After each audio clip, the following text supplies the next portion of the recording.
All right, we are live with Alexander Mercuris in London. And today we are joined once again on the Duran with the fantastic Mel K from the Mel K Show. How are you doing today? And where can people find you? Oh, I am doing great. People can find me. I have a daily show at noon Eastern time every day on Rumble. I have great interviews over the weekend, and I am everywhere except for still battling YouTube. But you can find me on X and most platforms. Rumble is my home, though. All right, definitely look for Mel K Show Yep. on Rumble, and I follow Mel K on Twitter or Great. X, as the cool kids call it nowadays. Exactly. And let's say a quick hello to everyone that is watching us on Rockfin, on Odyssey, on Oh, Rumble, and YouTube, and our locals community, the Duran.locals.com. A big shout out to our moderators as well. oh, cool. Alexander, Mel K, let's talk about the deep state. We got a lot of ground to cover, so let's just jump right into it.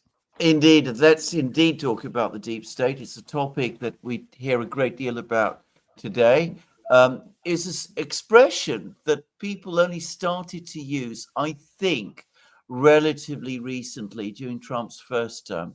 But of course, I, who was born in the 1960s, just before the assassination of President Kennedy, even in the 1960s, as a child, I can remember people talking about a kind of permanent government that existed mostly in the United States, but which has its, if you like, its subsidiaries in overseas subsidiaries in other places, or maybe that's where their headquarters are, maybe somewhere in Europe, and the subsidiaries are in the US. I sometimes wonder, living in Yeah. London, whether it might be here, because we also probably have a deep state too, and perhaps an even older one than you do in the United States. But anyway, it is something which is very contrary, and this is a thing to say, very contrary and very strongly warned against by the founders of the American Republic. I mean, they would have regarded the existence of such a thing as absolutely horrifying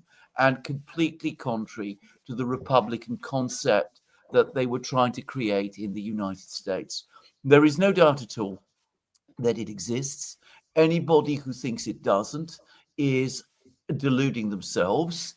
If somebody tells you that it doesn't exist, well, be very careful about who they are. That's the first thing to say.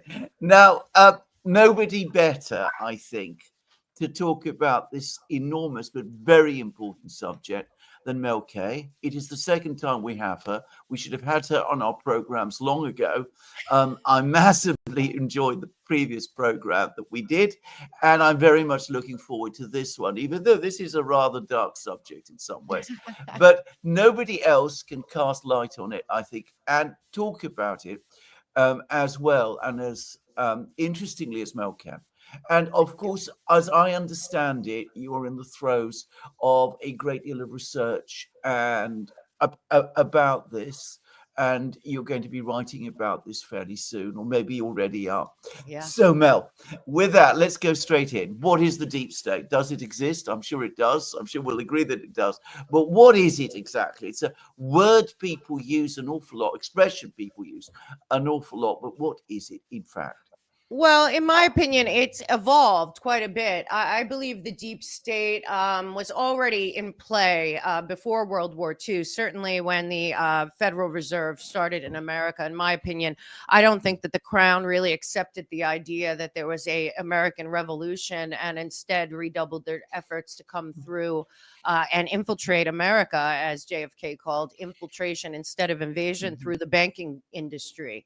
And of course, that's global. And from what I can see, that was the beginning. But the real damage was done. I believe, the betrayal of nation states, particularly ours, both of ours, was in the period after World War II, between 1944 and 1954. It seems to me that a bunch of people, while our families and friends and relatives were dying on the battlefields of Europe, there were a whole bunch of bankers and lawyers and international moguls of industry meeting regularly in Switzerland where Alan Dulles happened to be based during World War II. And he was working quite a bit with something I believe that everyone in America should be asking about, which is the Bank of International Settlements. And when I look at what's going on and how this really evolved in my work now, what it seems is that during World War II, now most people know at this point, if you haven't read Anthony Sutton's books or any of the books about the financial system prior to World War II, a lot of it was one foot in Wall Street and one foot in the city of London and another, maybe a hand over there in Germany. So a lot that was happening to rearm. Remember, Germany wasn't supposed to rearm and rebuild their military and everything else after World War I. And the first fraud was that the Bank of International Settlements would be the bank for reparations for Germany to pay. They had this Young's plan and the Dawes plan and all this stuff. So they established the Bank of International Settlements under that idea of paying reparations. But what happened instead, from what I can see, is that particularly industries like the Rockefeller Standard Oil, Ford, IBM, a lot of different companies in that same realm, Wall Street firms, were opening subsidiaries in Germany during the time between World War I and World War II, or at least refueling them. JP Morgan sent money there. I believe many people, particularly lawyers from Wall Street, because both Dulles brothers were Wall Street lawyers at Sullivan and Cromwell, were involved in helping to build the Hitler's machine straight out of the financial system. And what I see has happened is that what we have now, say the global public-private partnership that stands above us as a kind of parent company front group for the international banking cartel, is still carrying on the same way, where they do not look at nation states as relevant. They don't look at boundaries or borders as relevant. National sovereignty to this group of people is a myth. It is something that they let the people believe. And this was all basically set up. Now, a lot of people that were in Wall Street seem to have backed Hitler in terms of even siding with them. We all know that the Nazis had a big parade in at Madison Square Garden, when they were coming up and everything. And I do believe that by 1944, there was already a plan to get all the billions and billions and billions of dollars from the 60 million people that were affected by World War II out of Germany through rat lines, be it Italy, Argentina, elsewhere. And I think a lot of that money came into America under the guise of shell companies or front companies. We know that obviously Standard Oil was very involved with IG Farben during the war. We know that President Bush, his father, Preston Bush, was called out for doing banking with Nazis. We know that Alan Dulles was in Bern, Switzerland at the same time. The guy that was running the Bank of International Settlements, his name was McKittrick, also an American. I believe that they were setting up this framework that is still protected by something called the International Organization Immunity Act of 1945 to create a global infrastructure. They wanted that after World War I. And I believe that a lot of the reasoning for going into World War II was more about consolidating power and the world order that George H.W. Bush announced to the world when he became president. He left out financial. So what I believe is that Bank of International Settlements, now the two players with Dulles and the Dulles brothers and McKittrick were Scharf, who was the head of the Nazi bank, the Reich Bank, and a guy named Norman, who was the head of the City of London, the Bank of England. And what they were doing at this time was encourage everyone in the Allied states, Allied countries, to put their gold in the Bank of International Settlements. And then they would trade back and forth, having to do with reparations and this and that.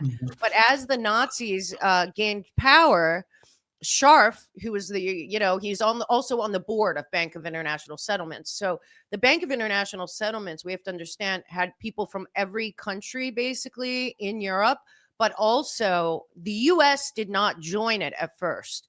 It was instead the private banks of Morgan and the Bank of New York and the Bank of Chicago joined as kind of the American wing there.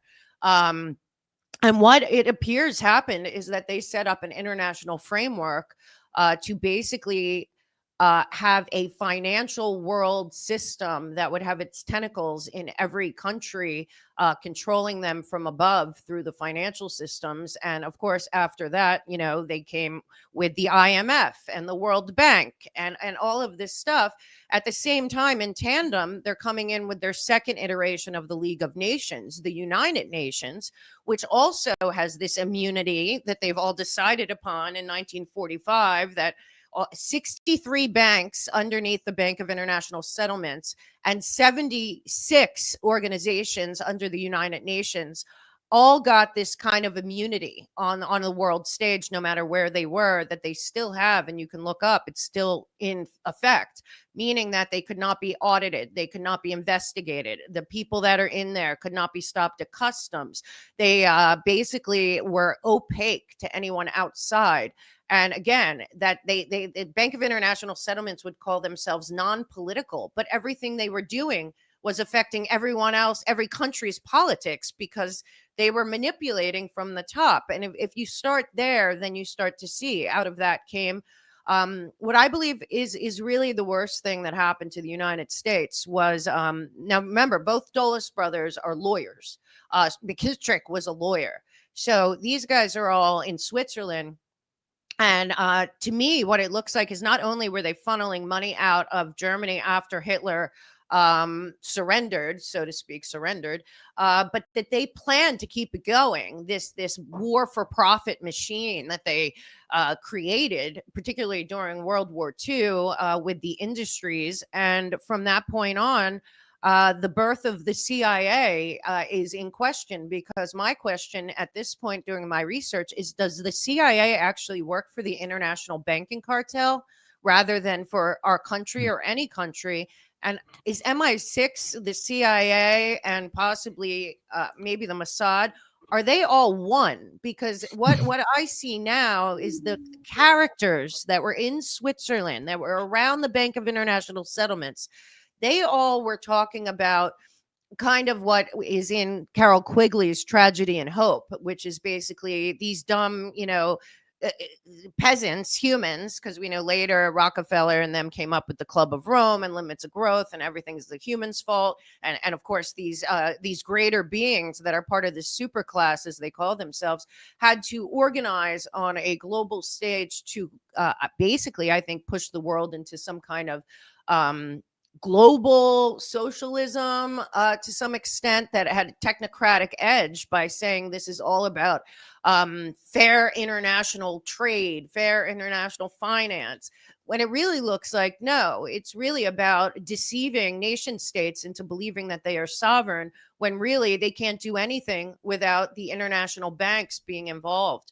So, I mean, where I see it now is, I think that the CIA, from its inception, was never a intelligence agency to protect the United States of America. And rather, when the Dulles brothers came back, John Foster Dulles, State Department, and his brother, CIA, that from that point on, I think the State Department of the United States and the CIA, and then you can add, of course, their money bags over at USAID, became partners of this charade of sovereign nation states. While they kind of decided, kind of like a parent company for the last, since they've gotten away with it, that they will leave the illusion while they instead meet at conferences. And, Bilderberg was probably the first one. And then you look at the birth of NATO and all of that. And then a very ugly picture for the United States is what McCloy and Dulles did during Nuremberg, which was go in and pull a lot of scientists, a lot of bankers, a lot of economists, a lot of people out of Nuremberg, some that were sentenced to death, because a lot of people were aware that IG Farben and Standard Oil, which is the Rockefellers, were doing all kinds of business during World War II. They were, the whole thing. And And really what it appears is that from that point on, the Bilderberg meeting, Davos, the COP conferences, any number of the world government meetings, all this stuff is really what they consider the world government that is truly running the financial system, the endless wars for profit. I believe these people planned World War III before World War II was over. And then a lot of people don't realize, we were all told that this Marshall Plan was going to refund, and rebuild Europe. Instead, it built the EU and the European euro, and also helped fund, with the help of Kissinger and Brzezinski and the whole Rockefeller crew, helped build the World Economic Forum. So when you look at it and you take a step back, you say, oh, so they were putting together a global structure of control based on paying for both sides of war, ground game for basically regime change for anyone that questioned their control. And I believe that we've been in this cycle ever since. And like you said, if you look at George Washington's farewell address, that was what was meant to be America, a neutral nation. We were neutral. And frankly, I think Wilson probably worked for the crown rather than the United States of America. But from that point on of the Federal Reserve, and then I think that the whole plan and the game and the deep state was all about protecting the city of London, Wall Street, and frankly, the military industrial complex, which they realized was the biggest profit making machine on the planet. And so, like I say, I don't think the deep state is American. Frankly, I don't think it's anything. I think it's more like how Orwell described the state in 1984. In 1984, Orwell kind of made fun of the Nazis and the Chinese and their way of doing it, and said that basically the state in that book had no allegiance or alliance to any flag, any nation, any people, any country, any culture, anything. It was power for power's sake. And basically, if you were in that club, then you would be rewarded. And then, of course, we know that the universities, particularly I believe the London School of Economics, Oxford and Cambridge as well, but then all the Ivy League schools, and then University of Chicago and some of these other places, also, I believe, started down the path of, getting the children, our youth over years, indoctrinated into a kind of accepting a global Marxist, totalitarian, technocratic system that we could do nothing about. And so we've continued down this path where, lobbying is somehow legal, which is just legalized bribery. Everyone's getting it. The Project for a New American Century then decided that they were going to militarize the world. Russia fought with us in World War II, as did China. But Dulles and Churchill and a bunch of people were like, wait a minute, now we have to fight the Cold War against communism. And what I believe at this point, particularly for the people of the United States of America, when you look at our debt, I am pretty convinced that this international banking cartel and their global public-private partnership, which started before World War II, this conglomerate of multinational corporations that then have different names in different countries, but at the board level, they're all the same people. What I believe is that they've gotten to a place where that is what they're trying to protect. And by any means necessary, be it by pulling a coup in the United States of America in 2016, overthrowing a duly elected president, because we have to remember that was not a U.S. operation. That happened to be a Five Eyes operation. And you always have to ask yourself, what is that about? And even the expansion of NATO. Again, Gorbachev was promised by James Baker, we're not going to expand NATO after the end of the war. George Soros comes out in 93 with the Open Society Declaration of a NATO World Order. 2 years later, Bill Clinton's expanding NATO for no reason. So to me, what I'm seeing is also an endless desire to use Bernays and propaganda and public opinion to get the people of our countries to support endless war, which at the end of the day is about profit in reconstruction after the destruction. And that's where I feel, in my own book, Americans Anonymous, which is a 12-step program based on AA, I basically say America, but frankly, also the UK, and I think most of Europe are as sick as our secrets, because our true history has been lied to. We've been lied to about it and taught for decades, I believe, not to look above, not that we're all fighting each other on the streets. We're all doing this, where they open our borders. They're not opening the border of China. They're not opening the border of India. They're not, only of the Western Atlantic nations. So, to me at this point, the deep state defined, I believe, is like I said, it is a global public-private partnership in cahoots with an international banking system that bases everything on swaying public opinion to benefit them, to continue down the road of basically not just war for profit, but also everything that they've done, the global warming, the global pandemic, the global everything. It all comes back to this 1944, 1945 International Immunities Act for these organizations and banks that is still in place, and I believe still functions above all of our governments. Well, first of all, thank you. There's a huge amount to go through there.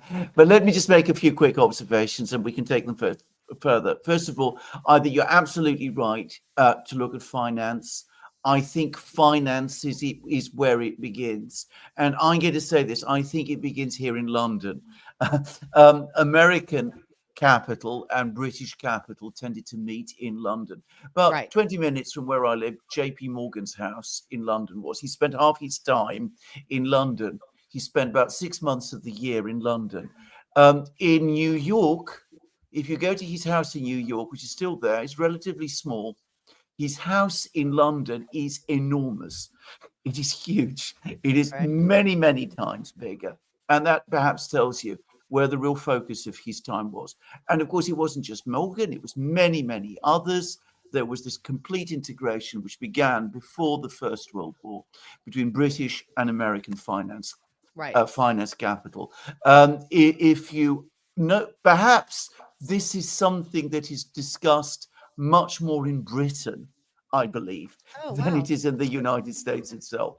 And of course, there was also a lot of cultural interaction that came connected to it as well. This is the time when all kinds of American intellectuals who were sort of connected to this world were coming here to London. There's the house of one of them, very important house, by the way, where a lot of these people used to meet near Oxford. It's currently up for sale, just to say. So this is, I believe, where it begins. And it does evolve into a conception of some kind of technocratic government outside the political system, very different from republicanism that such as exists in the United States, but something, as you absolutely correctly say, which is not that far removed from the political culture that had evolved in Britain in the late 19th century, where we were starting to get professional civil service and that kind of thing starts to develop. And that brings me to my next point. Anybody who ever tells you the technocratic government is objective, apolitical government simply doesn't know what they're talking about. I have lived under so-called technocratic governments. I should know technocratic government is profoundly political and inherently anti-democratic and inherently authoritarian and oligarchic.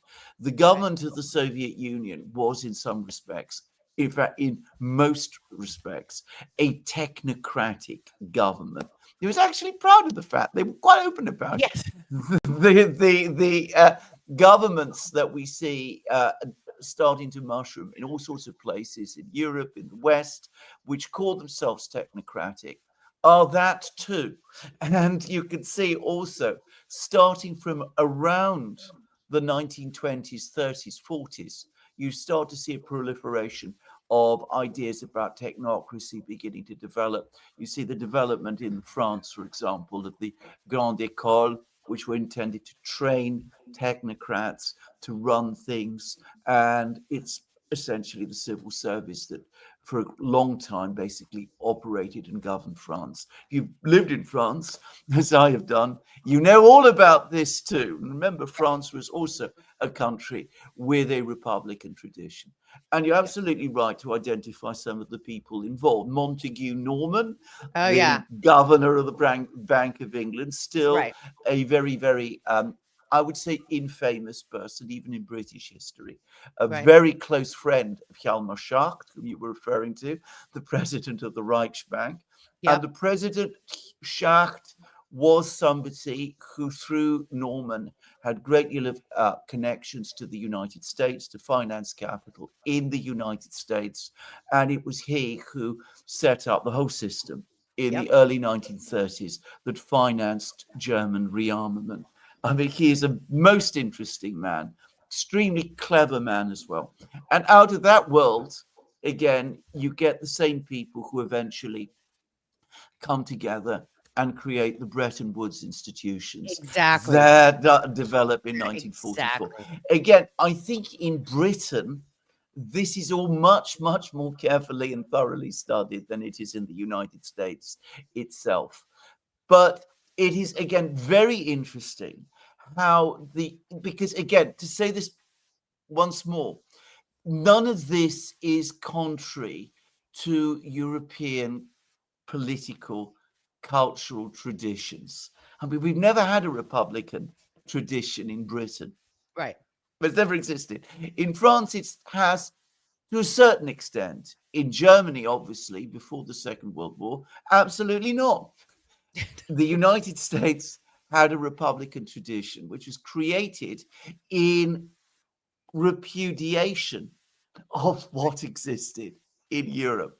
What happened between about 1890 and 1944, 45 is Well, that the whole European style of things right. somehow got transferred to the United States. It's a fact.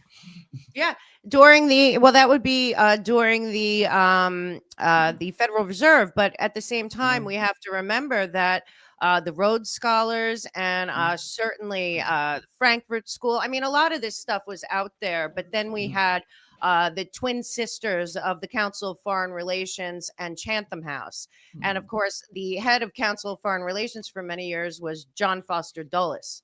And I believe McCloy was another guy that was involved, and Alan Dulles also. So to me, the Scharf, however you say his name, and Norman were very close with the Dulles brothers. And what it seems also is that Kissinger as well, as you said, Morgan too, said that he spent most of his time and most of his energy in the UK as well. So we have to remember that the architects, I believe, in America of how we got here include not just Kissinger and Brzezinski and the Rockefellers, but also the kind of other thing that came out of that period of time was these global NGOs, particularly in America. They have been investigated over and over since the 30s, or even before then. The Ford Foundation, the Carnegie Foundation, and the Rockefeller Foundation have been accused many times in our history of circumventing and subverting the will of the people of our country. And these are global institutions. And as everyone knows, the Rockefellers paid for the land on which the United Nations is. And right down the street is the Rockefeller Foundation and the Rockefeller University. And then when you look at their money, particularly even if you go today on Rockefeller Philanthropy Partners, you're going to find everything globalist. You're going to find, and again, I believe this is what I believe at this point in my work, is that I think that at the end of World War II, not only were they already planning for a third world war, or what I call a financial world order, that they were creating while our ancestors are dying on battlefields all over the world. But they also, I believe, created an infrastructure for protecting themselves, a global intelligence operation as well that isn't separated by Yeah. by water or by sovereign nations or borders. I really do believe that they pulled it off, and they wanted to for the League of Nations. I mean, the book that's the most disturbing to read about this as an American is Tragedy and Hope, because Quigley just lays it out that they were never going to allow the people of the country to run the country themselves. Of course, as Rockefeller said in his own memoir, surely it's preferable for a banking class and intellectuals to run the world. Sounds very similar to what Larry Fink says at the perch at the top of the World Economic Forum right now, which is why I get in a lot of trouble when I say I'm not really sure that the Nazis lost World War II. Germany did, but I don't think the Nazis did.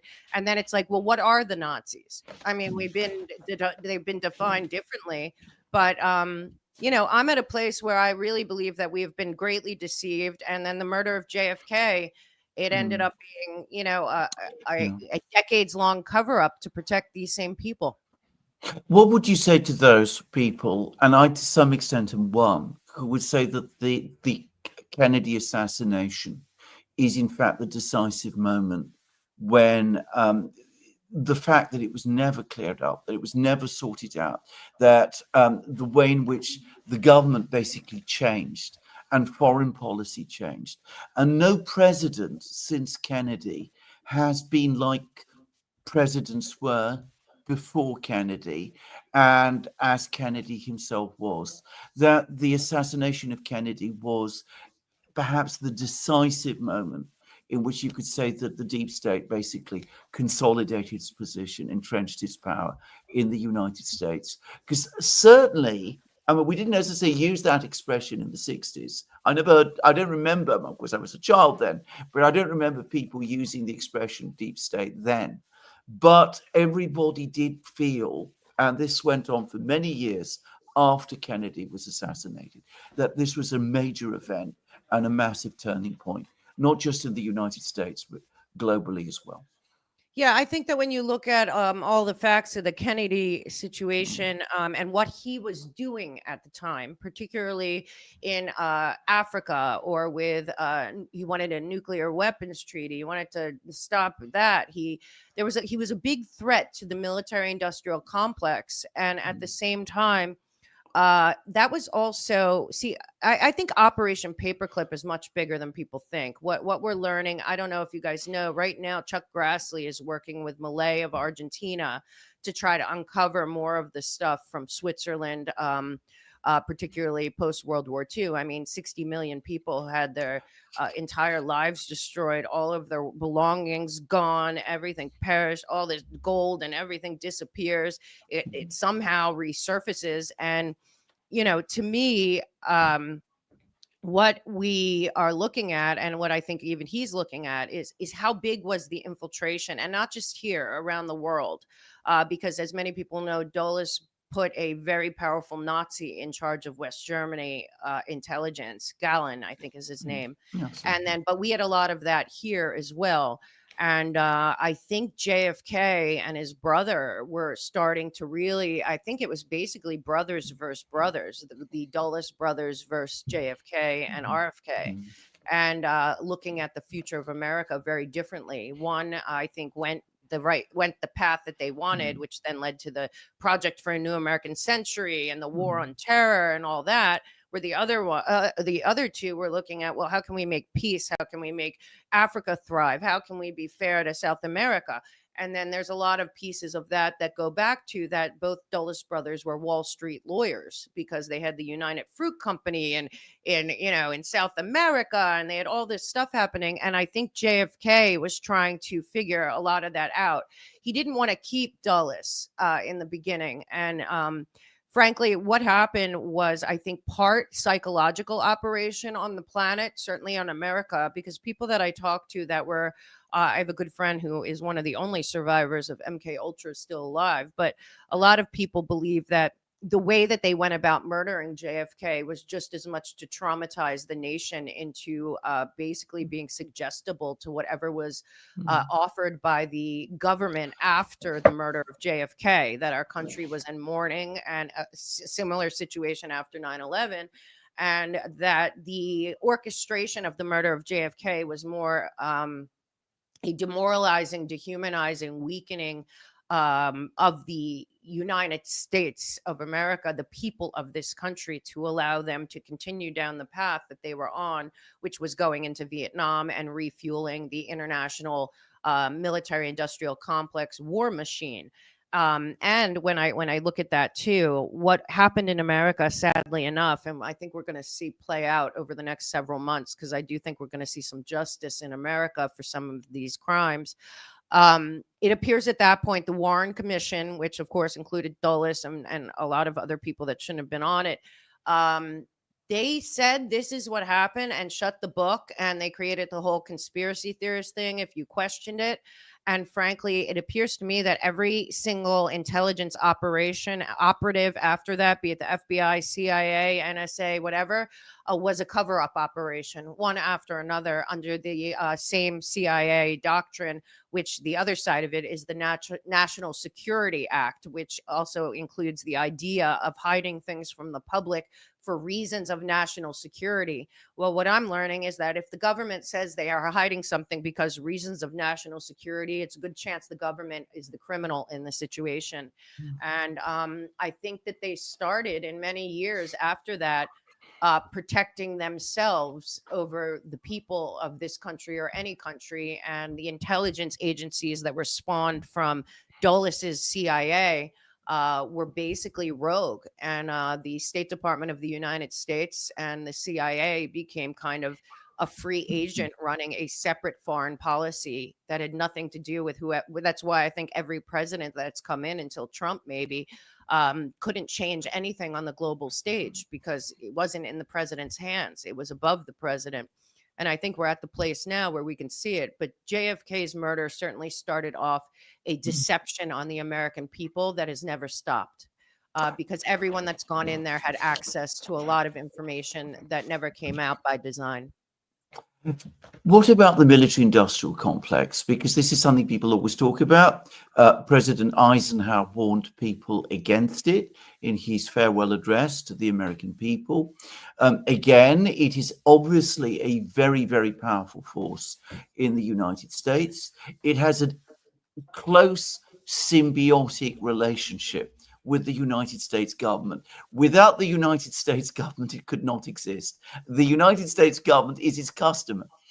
It has captured its own customer in a strange kind of way. It's very strange, because it's the American government, it's the Defense Department that puts in the orders, and yet it's the military industrial complex that sometimes tells the Defense Department through Congress and the administration what it should buy. What exact role does it have, and how does it fit into all of this? Well, what I think, at least if you go back to the end of World War II and you look at the shift of turning on Russia and China as the bad guys, they needed a new. In the writings and readings I've been doing about Alan Dulles in particular, they realized that the war for profit model they needed public support to continue down that path. And what it appears to me is that they create through propaganda, through Nazi level propaganda, because a lot of the propagandists actually came from them into America. But what it seems is that it's an endless creation of reasons to go to war for profit. So when I look at it, I see that at the end of World War I, they shifted to the war, the Cold War, or the war on communism. Again, we then had a war on terror. Both of these things, I think, are lawfare created, because they have no enemy defined. You could change the enemy at any time. Here it's Russia, next it's Vietnam, next it's Korea. We're getting the communists, when it's like, no, the communists are in our country doing that. And then the other part that is really sad, and I think is what Eisenhower warned about, which bothers me the most, is that all of our military industrial contractors who get all this money, like people get upset that we're sending money to Ukraine or we're sending money to Israel, all that money is going back to the military industrial complex, it appears, and the lobbyists who continue down the path, and the propagandists who convince the public to support wars that have nothing to do with, freedom or democracy or any of this BS. But that our military industrial complex companies are traded on Wall Street is a real problem. And if you look at it, it's still this way to this day. And we're given $800 billion in defense budget every year. A lot of that defense budget cannot be accounted for. They keep failing every year for 10 years. A audit. And that is because, like I said, I think that there's been two different foreign policies, one for the international banks, Wall Street, City of London, Brussels, and run out of maybe USAID, State Department, and partners around the world, and one that we see. So for me, what I see it as is that just like the expanding of NATO, or NATO still, they have to constantly create in the public opinion a reason to get the public behind going to war. So, you look at the if your audience doesn't know about the Project for a New American Century, that was Wolfowitz, Rumsfeld, Cheney, all the people that ended up profiting off of the war on terror happened to write this full spectrum dominance military plan for the United States that the people of this country, I don't think, would ever have backed if it was explained. And instead, if you look at it, the Project for a New American Century, which are still the neocons, I believe, pushing towards World War III, a lot of them, or they were groomed by them at the Kennedy School or at the Young Global Leaders or whatever, is still the same model. It is still a model of war for profit and consolidation under the guise of reconstruction. And I firmly believe that World War III was planned long ago. What's going on in Ukraine and Russia and the EU was not new. If you read Zig Brzezinski's book, the Grand Chessboard, or any of those things, you're going to see that it appears, particularly when Donald Trump went into office and the Five Eyes Nations pulled the coup to not allow him be president, they continued down the path across the street, basically, West Exec Advisors run by Anthony Blinken, militarizing and weaponizing Ukraine. You had 12 CIA, offices there. You had the bioweapons labs that Victoria Nuland admitted. Frankly, in 2015, Victoria Nuland gave a speech to the United States about the billions and billions of dollars we were pouring in to run Ukraine after Obama overthrew. Of course, I believe that this is a Five Eyes operation in some respects, but overthrew the duly elected government in Ukraine with the help of public opinion being, paid for through USAID and National Endowment for Democracy on the ground. Next thing you know, George Soros is popping up there with his NATO world order. In comes Clinton. And next thing you know, we're on the way to World War III surrounding Russia with NATO. And again, I believe NATO should be ended. But worse than that, I believe that they continue to create reasons to continue having wars that don't affect the people that are deciding to go to war. They only affect our children and our countries. And that's where I think we are right now, is that the people of all of our nations have to decide what kind of future they want. Do they want to continue down this technocratic, totalitarian, post, I believe, World War III Agenda 2030, or do they want to stand up in their own nations and take back their sovereignty? Mel, I have one very, very last question. It basically goes back to the origins. I mean, if you took a time machine and went back to the United States of the 1920s, I mean, you'd have found a very different place. I mean, I'm not talking about technologies and things of that kind. I mean, it was a profoundly civilian society, for one thing. It barely had intelligence agencies in those days. Its foreign service I once remember I looked at what the numbers were of the State Department, the number of people employed by the State Department in the 1920s. It was tiny. Henry Stimson, who was in charge of the Department of War, closed down the cryptography service. The people who were listening in or trying to decipher other people's documents. He said, "Gentlemen don't read other people's mail." I mean, Right. that was the culture of Yep. the United States at that time. Now, all of this has changed. We have the structure that we have today. Can it be defeated, given how long it's been in control and how powerful and big it's become? I mean, is it possible to roll it back? I think the most important thing is honestly the level of psychological warfare that the entire world has been subjected to, particularly, I believe, out of NATO. But that is our biggest hurdle, is that people, I believe, in general, have been betrayed. Like I said, I believe that our debt is basically that the American taxpayer, the people that actually work in this country, that have had their country looted, all of our industries sent away, basically turned into just a consumer society and a weapons manufacturing hub at this point. I believe that our debt is because the United States taxpayer basically has paid for the entire Cold War, the entire war on terror, the entire globalist operation that kicked off with the Club of Rome, of course, another Rockefeller group, and then went on steroids under Bill Clinton with global warming and then global this and global that. And the whole concept that all these global issues have to be solved by a global governance model that cannot allow nation states to make their own choices, because why would you do that? So for me at this point, it's a lot about the miseducation of our children and for the last 30 years. And even more, the capture of technology kind of is making it look like, unfortunately, that the infrastructure is already built for a global public infrastructure, which is the thing that we should all be pushing back on, be it the global digital ID, digital wallet. This all came from the 70s. None of this is new. Frankly, there's an interview, I believe it was Anthony Russo was a documentary filmmaker, made a documentary or an interview with the Rockefellers at the time, saying that the end goal was to have everyone on basically track and trace surveillance on the global stage. More important to control all natural resources than actual human beings, but to find a way to what they out loud say now, to own nothing and be happy. I do believe that it's able to be defeated, because in my work, I believe we're talking about maybe 7,000 people that are actually privy to what is going on a global scale, that it is all connected.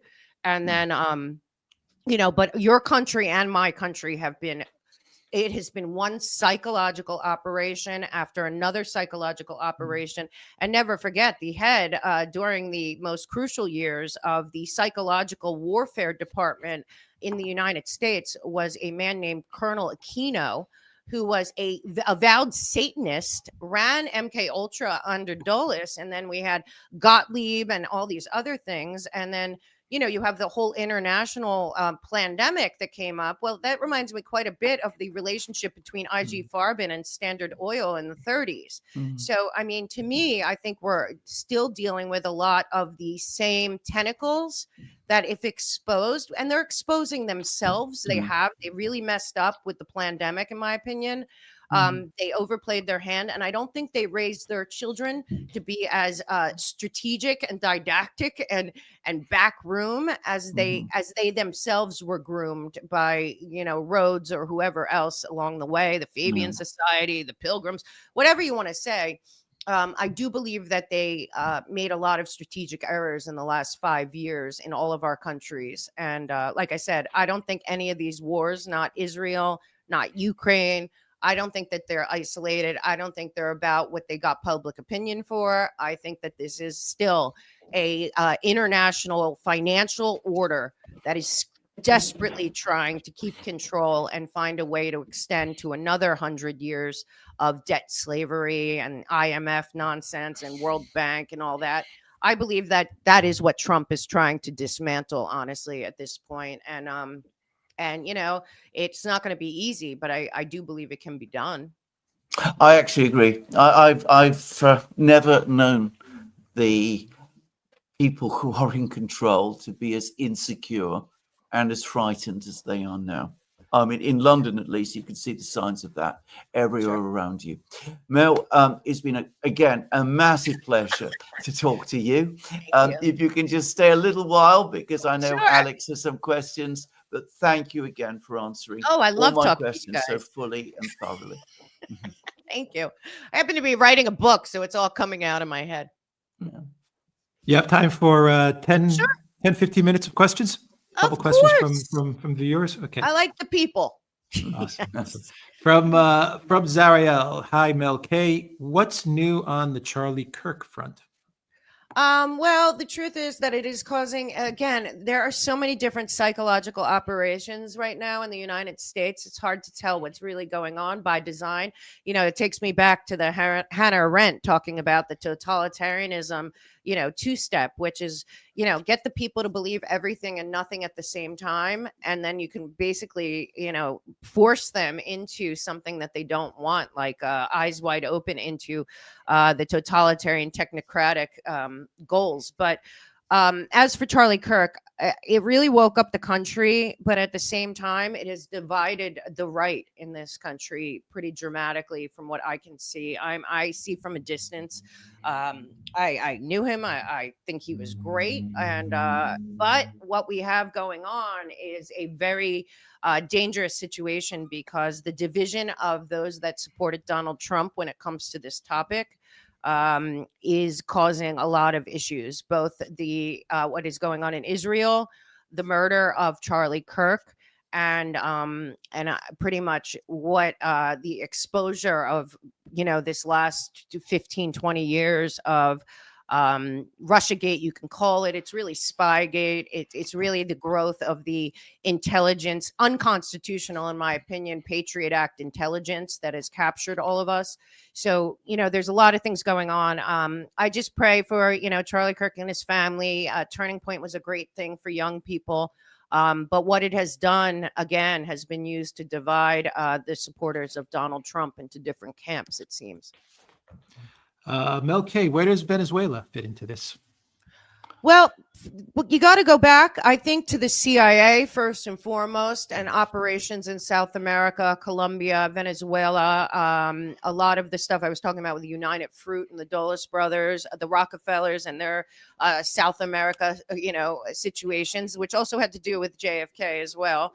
And frankly, I think that Venezuela was captured long ago. I do not think that it is in any, look at what's happened to it. It used to be the most wealthy country in the world. But I do believe a lot of this I really believe that much of what is going on a global scale is the dismantling of the international intelligence network that protects the international banking network.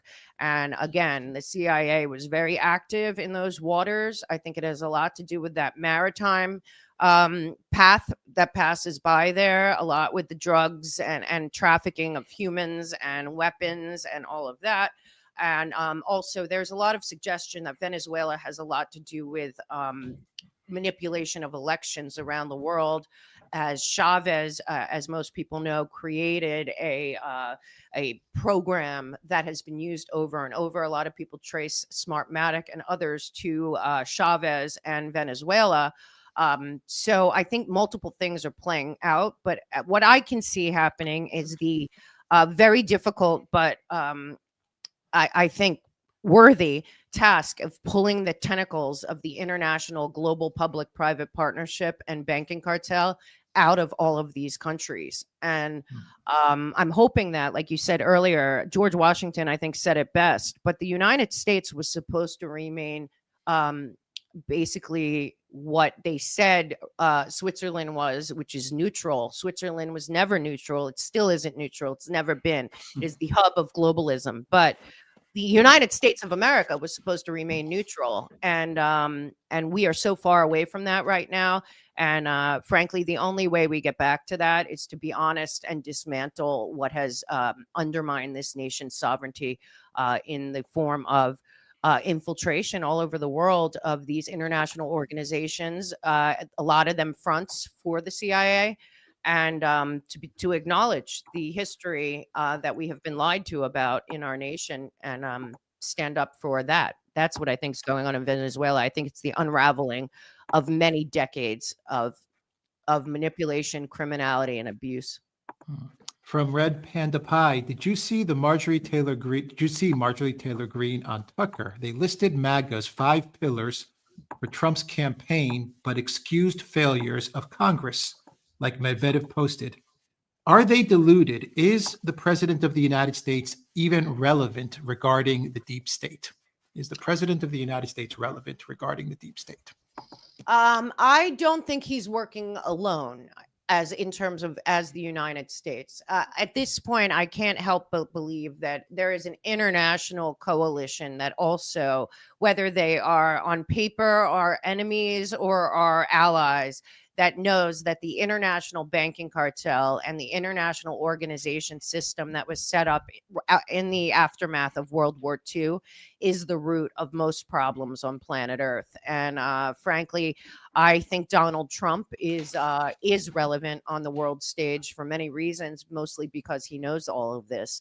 A lot of people don't realize that they can make fun of him or whatever else, but Donald Trump, his father, his uncle, first of all, was at MIT with Tesla. Second, he is a very well-read person in history. Also, Mar-a-Lago has hosted world leaders for the last 35 years, including the most powerful people in the world.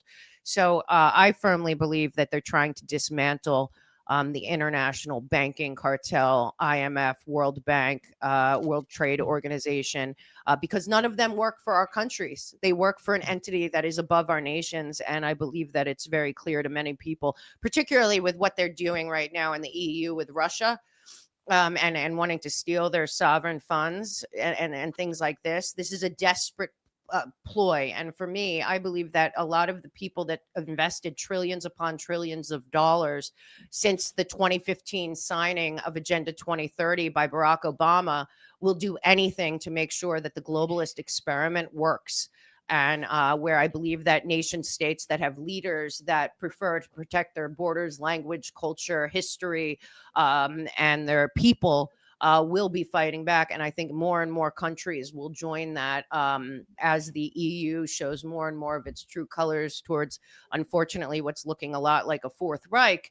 I think more and more people will start to say, we don't want that model of what the Third Reich was, a unified Europe without Russia that is running the world out of Brussels. And I mean, they can't do it anymore. And so instead, they're going to sink the entire West into chaos to make us on our knees, beg the UN or the international banks to bail us out. We're going to have to bail ourselves out. But I do believe, again, nobody in the United States has any power compared to what the American people have if they would just use it.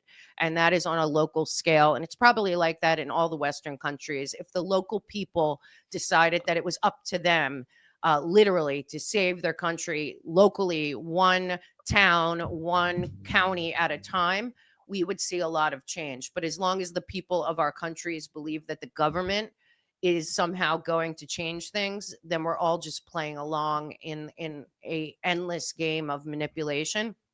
And I do think that's happening in America, and I see it happening elsewhere all over the world, certainly. But we have to remember that there's decades here to unravel, and that's where I believe we are. But as far as Donald Trump, I think he's a beacon, at least for those who still believe in America and the founding documents and what this was supposed to be, not what it became after 1912, 13. From Natalia, do you think that the rise of BRICS challenges the deep state? Can the deep state be defeated by BRICS? How can we, people of the US and the EU, help BRICS to develop and defeat the deep state so we can also be free? I happen to believe that, and I always have. I also happen to believe that Trump would like to participate. What I actually believe is that they're redoing the financial world order, and that it will likely be backed by hard assets rather than the nonsense since 1971 that's been a debt slavery model for the world. I don't know what if it's BRICS or if it's some kind of collaboration between the post BRICS America or whatever. But I do not believe that we are going to have a world that is not working together in cooperation to make a better planet going forward. And I do believe that the United States, again, it takes me back to the Project for a New American Century and those that created or implemented the Unconstitutional Patriot Act and everything that happened since. I really believe that it's the same thing. It really goes back to what is the direction that we want to go, a militarized planet or a planet where sovereign nations protect their people of their planet and make their countries each the best that they can be, because we certainly have enough money to do everything. There is enough money in probably in that Bank of International Settlements and all of the tentacles that is protected by them to have the entire, continent of Africa have clean water, electricity, internet, all of that. The whole concept of developing nations that never develop, you look at something like what's his name, the Confessions of an Economic Hitman or anything like that, and you think, God, how terrible that we've allowed this to happen. So I think that there's a different financial world economy that is going to arise out of this, but they have to get rid of the tentacles and the people that protect that first. All right, a couple more questions from Mark Hewitt. If any, what effect did FDR's death have? Well, a lot of people still question FDR's death, and I think it had a big effect on America and the world. I do not believe that we would have gone the path of endless war for profit had he not died when he did. But in my opinion, I mean, again, we have a situation where it has been set up to have constant class struggle, constant, struggle between races, between gender. It just seems to me like after FDR and then in the years after that, that again and again, from inside, we have been divided and divided and divided, where I think at the time of FDR, America wasn't in pieces. We weren't, sliced in all different directions. People looked at positive solutions for everyone and how can we make that happen. And again, certainly after the murder of JFK, that never returned. All right, one more question from Chunky Monkey. Is it naive at this point to still believe in Trump? He is a neocon and is helping the globalists undermine crypto. Oh, I don't think he's undermining crypto. Many people in this country would say the opposite, I think. But here's the thing about Donald Trump that we have to all kind of understand finally after all these years of manipulation and propaganda on both sides. The man is just a man, okay? And the bottom line is Donald Trump running again gave the world and America particularly a chance to take back our countries ourselves.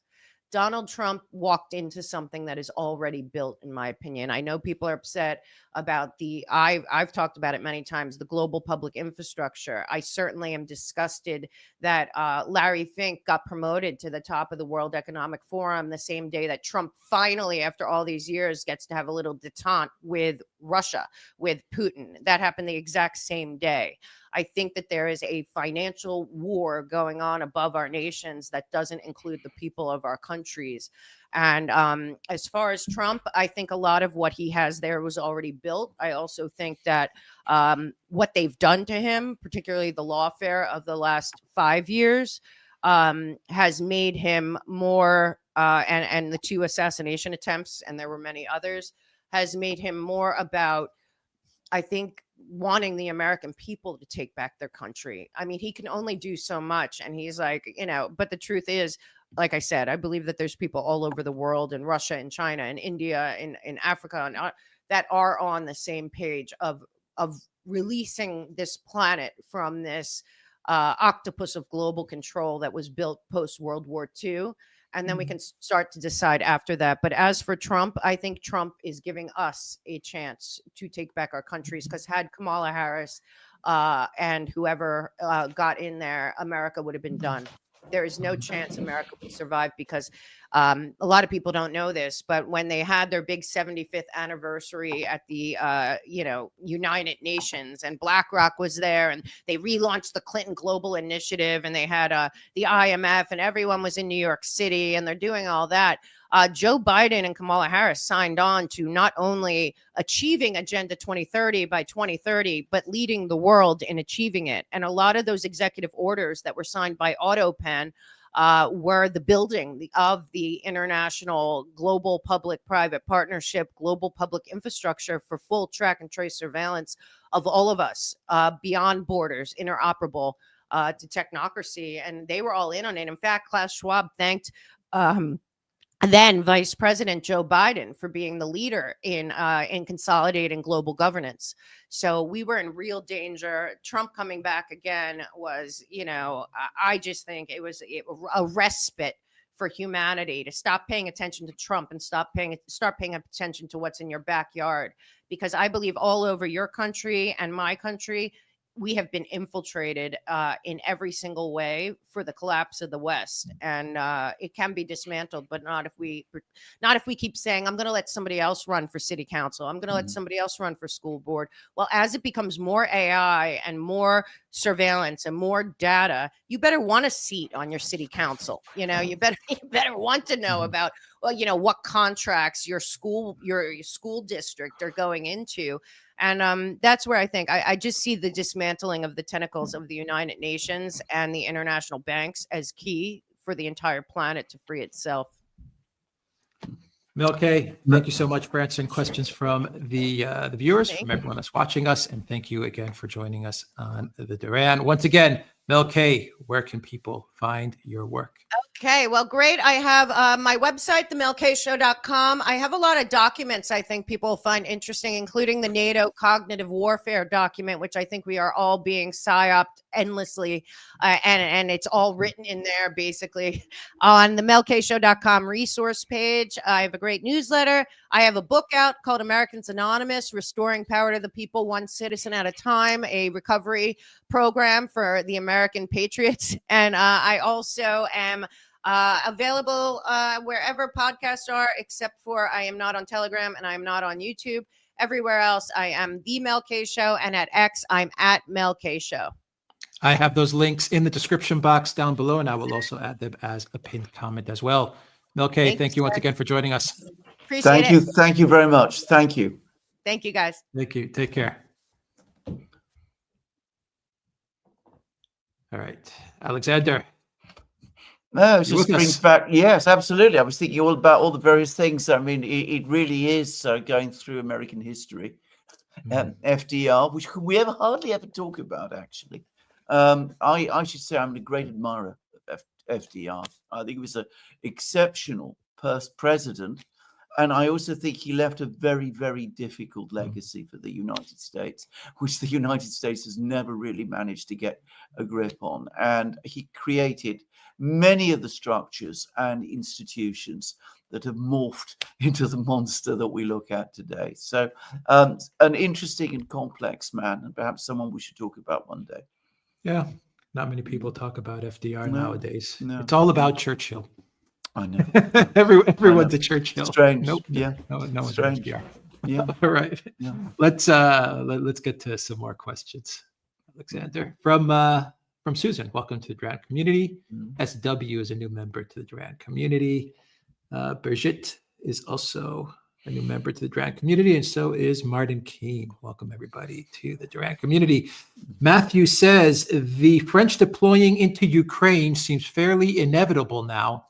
They know that Trump can't do anything against the neocons. Big war inbound? ? Well, it's a good question. I mean, we know about this, or at least we've been told about this by the Russian intelligence service. They're telling us that this is actually being prepared, and that Macron has put together 2,000 men, mostly according to again, this is entirely Russian intelligence, let me stress, and mostly people who have joined the Foreign Legion from Latin America. Well, we'll see. I think that the reality is that the NATO powers have had people on the ground in Ukraine for a very long time, many more than just 2000. The big question is this: will these people go into battle as the French Foreign Legion? In other words, will they go into battle as part of the army, the military of France, openly, under the tricolour and all of that? Because that is a war. If they go there, they pretend that they're volunteers, or they pretend that they're contractors or something like that. If we have all of those subterfuges and things, then realistically, one, they're not going to make any difference. And secondly, it will be on such an insignificant scale, given the scale of things, that I think the Russians will just make hay about it, but they won't feel that they need to do much more except amplify it, because it won't go down well in France. Yeah, 2,000 as mercenaries or contractors is nothing, but It's 2,000 as military, as French military, is a tripwire. Absolutely, exactly. Yeah. Mr. Casey says, "Good evening, gentlemen. Do you guys think Ukraine might end up like East Germany in terms of their political and military structure? The GDR had a police force, then later an army under the USSR's control." Well, who knows? I don't think so, actually. I'm going to say this: if there is, when there is a collapse in Ukraine, assuming that a new political structure is created in Kiev, this is what I believe. I believe the horror, not just of the last 4 years, but of the last 30 years, going all the way 30, 20, whatever it is, all those years going all the way back to Ukrainian independence, will be so profound inside Ukraine itself that you won't need much of a dictatorship or a military structures or security structures or controls from Moscow, because people themselves there won't want to go back there again. So it might actually be a much more normal country than the one we've seen up to now, and one which gets on much better with Russia than pre-war Ukraine has done. I don't think this is impossible. Carol Seven says, "Brilliant. Thanks, Mel K and the Duran. This turned out to be very optimistic and uplifting to listen to." Thank you. I agree. JJHW says, "The Foreign Legion will be sheep dipped and be contractors." I agree. I completely agree. Thank you for that. J01, thank you for the super sticker. Brant Lebowski says, "How come she has never brought up the Gaza genocide?" I don't know that she hasn't. I mean, she did briefly touch on it during the program. Yeah. But she clearly it doesn't approve of it or approve of the policies of the United States with respect to it. So, I'm not. No, I think she brought it up. Yeah, I think she brought it up. stuff, Yeah, exactly. Sahewa, 100, but it's Yeah. Sanjeva. Yeah. One of two, off subject. But Alexander, can you give a neutral and objective view about what's more important, inflation or economic growth? Many people are angry at Nabiulina, but wouldn't inflation eat into fixed incomes? Part two. But then Russia has never had inflation below 4% either. But on the other hand, Turkey has 3.5% economic growth at the expense of 33% inflation. Yes. People say it's impossible to live in Turkey with Turkish inflation. Well, I haven't been to Turkey for a long time. I mean, I understand the situation there is actually extremely complicated. And I've also been told that one shouldn't believe too much some of the growth numbers there. Now, I don't know, and I'm not going to talk about Turkey too much. In Russia, actually, they have had periods of inflation at around 2%. She's actually pushed inflation down to 2% on occasion. And that was contrary to her wishes.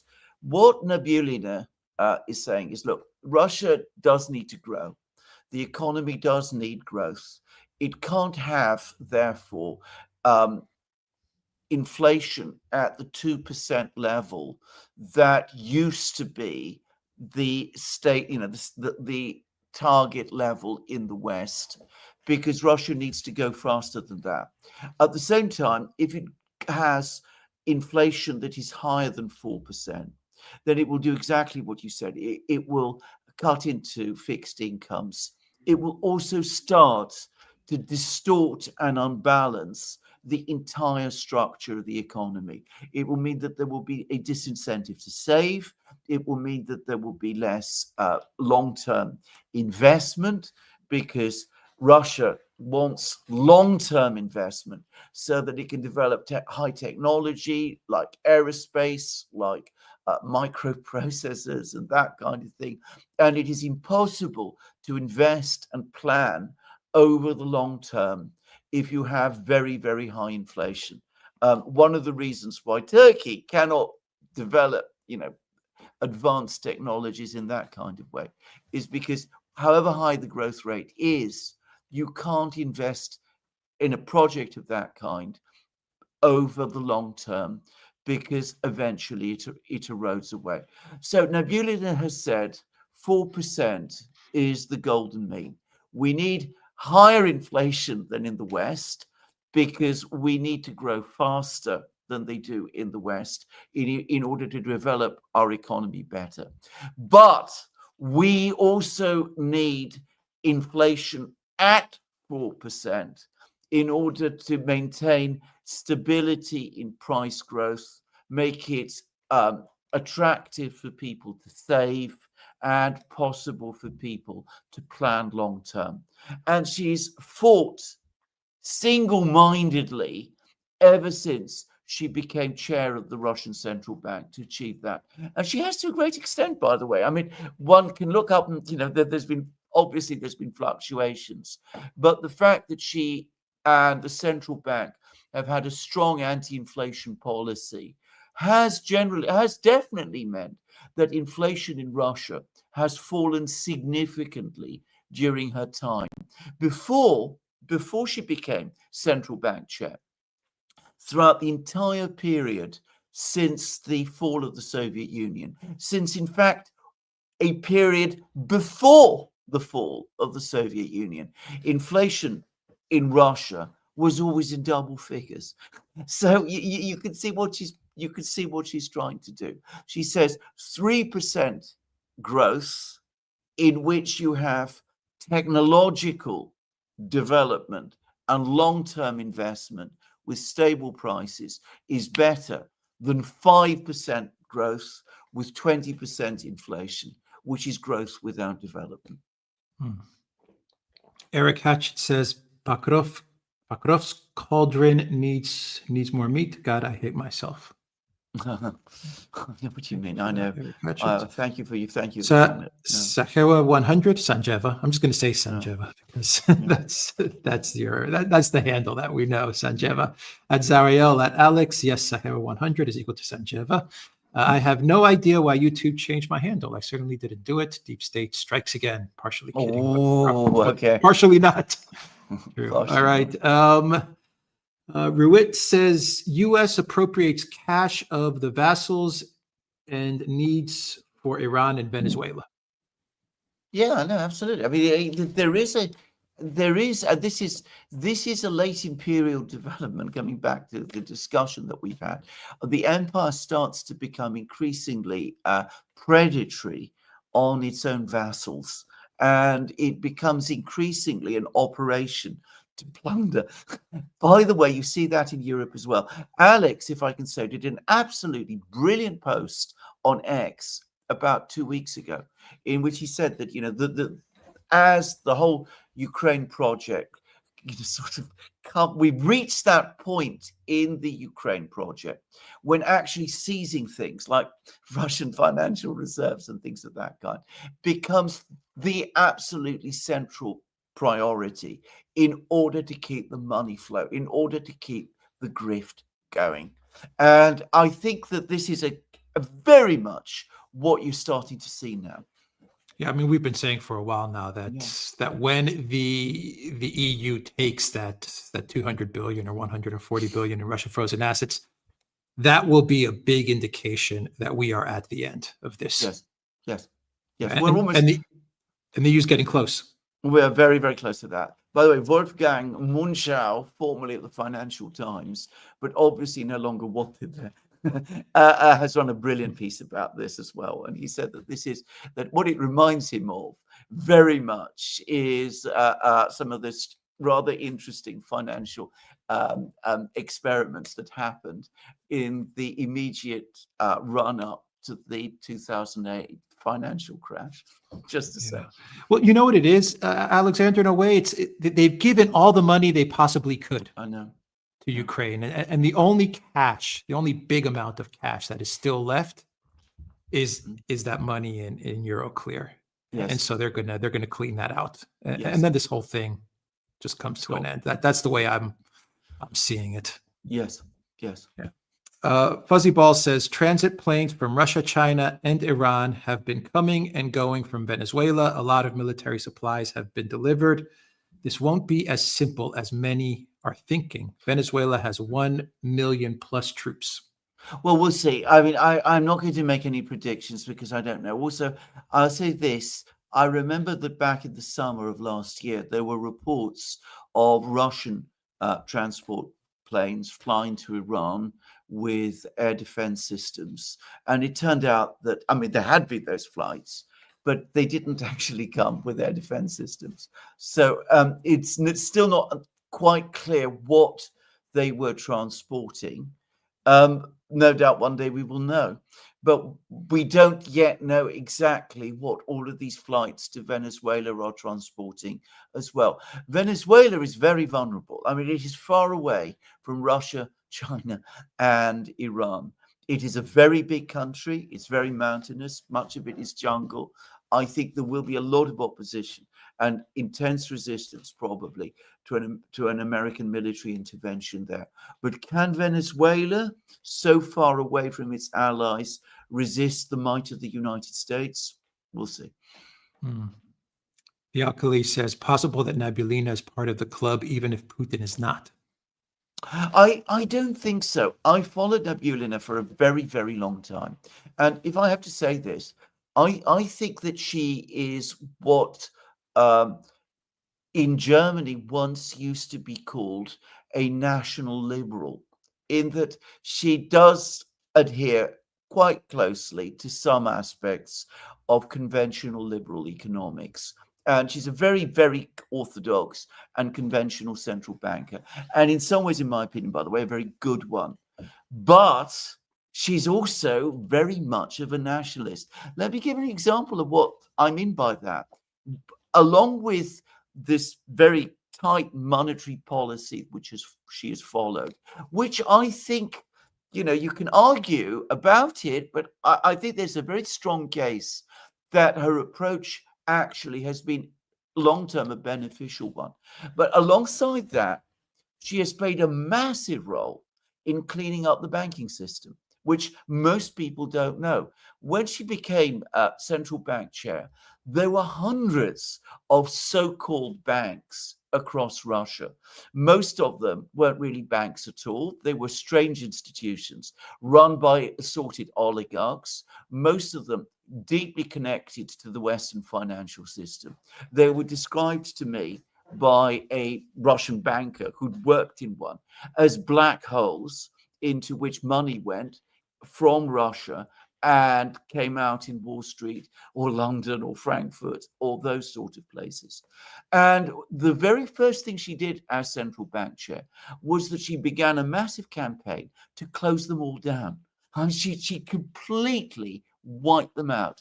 She played a massive role in this, and it was a very difficult thing to do, and one which, as you can imagine, all kinds of people, including people in the West, strongly opposed her about. But she did it. And the result is that Russia today has a very, very solid banking system in which the four big banks are state-owned. That doesn't seem to me like the kind of action of somebody who's tied up with the global financial oligarchy.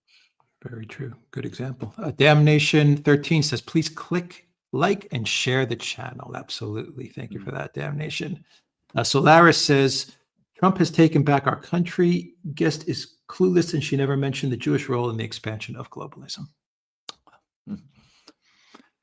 Fuzzy Ball says, is the path now for Russia to take Mykolaiv and Odessa and go all the way to the port of Odessa, then go to Trump and tell him that they are ready for a ceasefire? Trump will have zero leverage. Well, quite possibly. I come back to what I was saying about 2 weeks ago, before all the talk of the Budapest summit started. Putin met with the military in St. Petersburg, and it was quite absolutely clear to me from what he said and from what they were doing there, visiting the tombs of Peter the Great and Catherine the Great, and all of the accompanying commentary that was going around. He was saying, look, if the war goes on, then by all means go on to Odessa. I know that's in your plans. Just do it. Yeah. Reaper Ractual 22 says, hi guys, I'm a fan, but why do you keep inviting Barnes? Most people in the comments think he's a propagandist. Well, I don't. I would say the opposite in the comments. I think most people in the opposite. comments like Yeah, and we get exactly the best exactly. reactions. I would say that too. Absolutely. But yeah, you know, where am I here? Linda says, will Russia help Venezuela or betray them too, like they did to Iran? Well, they won't betray Venezuela, and they didn't betray Did they betray Iran? No, I was going to say, I mean, they didn't betray Iran, and they won't betray Venezuela. I mean, Russia offered Iran, we've discussed this many times, a lot of help, which Iran, for its own reasons, which were rational reasons, said no when it was offered. I mean, the Russians wanted to help Iran create an integrated air defense system. Iran said no. Now, during the actual 12-day war, I mean, it was very difficult for Russia or China, it was impossible for Russia and China to intervene decisively in a way that could have changed the situation. And Iran never asked them to.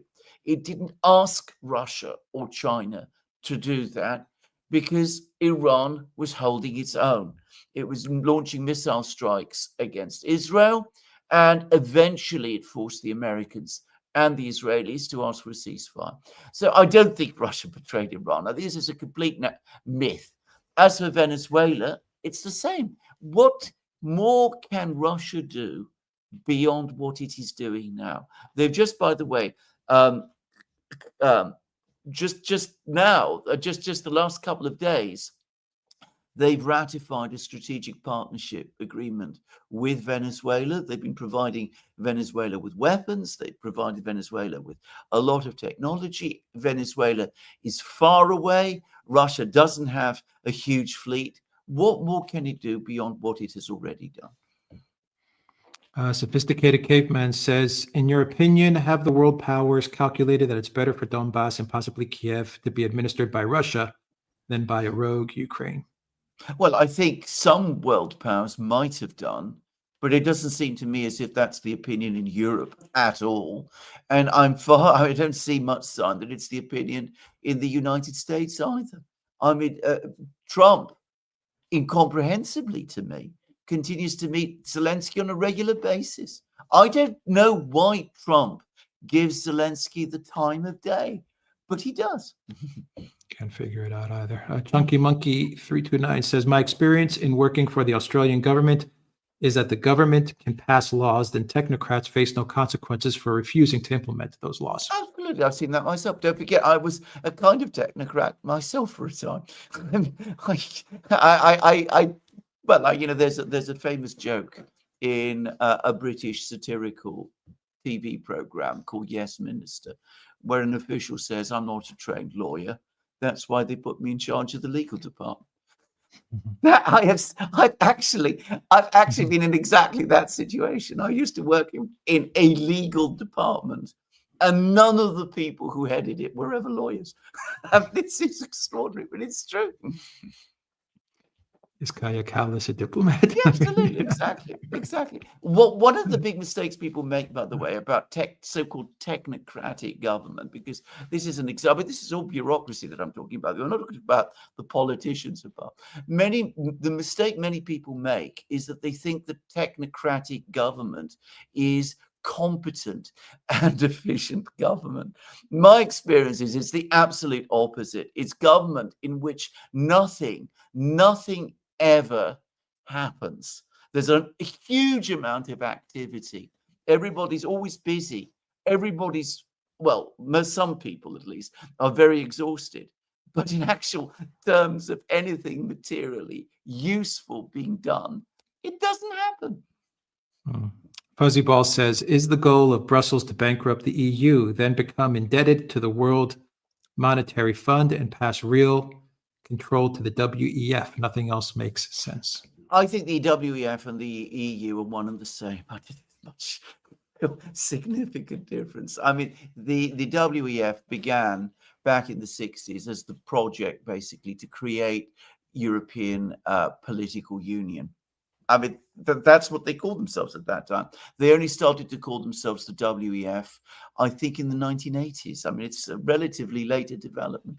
So they were always aiming for the European structures that we see today. And, well, there's a huge topic to discuss there. But I think, they're pretty happy with the structures that they see now. KN Kareen says, I appreciate the Duran so much. This channel is so refreshing. Don't change. Thank you for that. KN and Jolly Lollipop says, Candace Owens, Max Blumenthal, 2028. This ticket will capture both the Black and Jewish votes. Well, one can wish. It would be an interesting ticket. Yeah, sure. Yeah. Why not? All right. That is everything, Alexander. Let me just do a quick check and your final thoughts as I. It's an extraordinary. It is an extraordinary program. I mean, this is as I said, this is not unconventional history. I mean, there is a lot of writing about this, and it's done within academic circles, especially in Britain. It's not widely known outside, but especially the interconnections between Americans and Britons of a certain class and type and power before the First World War, that is very well established. And the developments in the 1920s and 30s, the role of people like Montague Norman, Hjalmar Schacht, that's also been talked about quite a lot. So we touched with Mel on some really important and very interesting subjects. And by the way, if you really want to read the memoir, a very mendacious and manipulative memoir, but very interesting memoir, written by one of the people that we've been talking about today. Hjalmar Schacht wrote a very interesting memoir about how central banks work. Just say. I'll get to that when I'm done reading Jan Stoltenberg's memoirs. Oh, that he's promoting right now. Absolutely, yeah. Yeah. Well, I read Kamala Harris's account of the election, which is quite funny. Actually, it was really funny. How I did absolutely everything right and I'm completely brilliant, and for some reason I still lost, and it's all the fault of everyone else but me. That's basically what it is. Yeah. Absolutely. She might run in 2028. Here's a question from Monty 1054. How high is the risk of Russia using a potential American coup in Venezuela to get some payback for all the HIMARS fired in pre-2014 Russia? Who knows? I don't think that the Russians are looking for a confrontation with the Americans in Venezuela, because from their point of view, they're not strong there. I mean, this is so far away from their territory that it's difficult for them to project power there. But if there are attacks on their country, well, they've now said they will respond. They've been going out of their way to say it in much more forceful language than they have ever done. They've undoubtedly been listening to us on the Duran, just to say, because we pointed out that they made a massive mistake last November when they didn't react strongly. And talking seriously now, I think many people, including Putin himself, understand that. You're talking about the Oreshnik, right? Absolutely, the Oreshnik, yeah. That was the response. That was the response, but it was only one. This time, they're making it clear that if something like that happens, they will react much more strongly this time. All right. Is there questions, Ariel, that I missed? You're telling me? I'm raising it. 1 second, Alexander. And anything else that you want to comment on as I check for this message, this question? No, I think also the point she's making, that the deep state extends beyond people who work in government, is absolutely true. I mean, that's actually one of the most disturbing developments. I mean, if you'd gone to America in, say, 1880, you either worked for the government or you didn't. Today, that boundary has been eroded away. So you have people who absolutely do work in government. Then you have people who work in all kinds of para-state institutions, NGOs, all that kind of think tanks, all that kind of thing, who work with public money. Then you have other people who have enormous contacts inside government. All of these people meet with each other. All these people have discussions and talk with each other. And it's very difficult to know where the boundaries actually are today. And that makes this whole thing much more insidious and difficult to control and hold accountable than it used to be. All right. We got everything. Thank you, Elsa, for that super sticker. And on that note, we will end the show. So thank you to everyone that watched us on Rockfin and Odyssey, Rumble, YouTube, and our locals, the Duran.locals.com. Also check us out on Substack. Indeed. Look for us on Substack as well. And to remind everybody, Yep. I'm doing my live stream on Locals tomorrow. That's right. At 1400, exactly 1400 hours EST, 1800 hours London time, because the clocks are different. We've switched our time. We switched our time. Exactly. Yeah. So so definitely check out Alexander tomorrow on Locals. The link is in the description box. Free to sign up. You can watch Alexander's exclusive live stream on Locals every Wednesday. And check us out on Substack as well. Alexander is also writing exclusive articles, which are published on Locals and on Substack as well. Yeah. So look for that. And we will end the live stream there. And of course, Mel K's links are in the description box and will be pinned as the first comment. So that is it for this evening, Alexander. Take care. Thank you to our moderators as well. Thank you. To everybody. Thank you. Thank you.